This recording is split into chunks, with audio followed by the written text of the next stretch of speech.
ঘন সবুজ একটি জঙ্গলের পাশে ছোট্ট একটি গ্রাম ছিল। সেই গ্রামে থাকত একটি সাহসী কিন্তু খুব দয়ালু ছেলে। তার নাম ছিল আরিফ।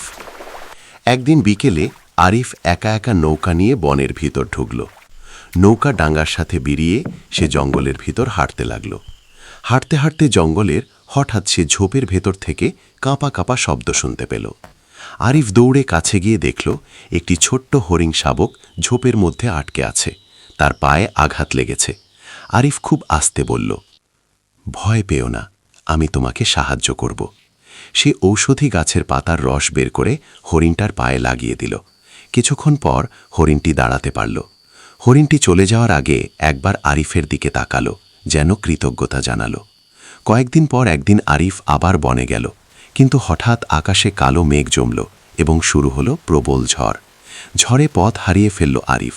চারদিকে শুধু অন্ধকার আর অজানা শব্দ। ঠিক তখনই ঝোপের আড়াল থেকে একটি পরিচিত শব্দ এলো, হু। আরিফ তাকিয়ে দেখল সেই হরিণ শাবকটি তার কাছে এসেছে। হরিণটি যেন বুঝতে পারল আরিফ বিপদে আছে। সে ধীরে ধীরে হাঁটতে শুরু করল আর আরিফ তার সাথে সাথে চলতে লাগল। হঠাৎ দূরে নেকড়ের ডাক শোনা গেল। আরিফ ভয়ে থেমে গেল, কিন্তু হরিণটি বিপদ বুঝতে পেরে দ্রুত আরিফকে একটি বড় গাছের ভাকা কোটরের কাছে নিয়ে গেল আর ইশারা করল ভিতরে যেতে। এরপর হরিণটি অনেকক্ষণ পাহারা দিল।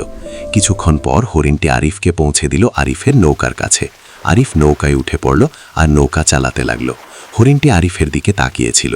এরপর মাঝে মাঝেই আরিফ বনে ফল ঘাস পাড়ি নিয়ে যেত। হরিণটা তার বন্ধুদের নিয়ে এসে ফল ঘাস খেয়ে যেত।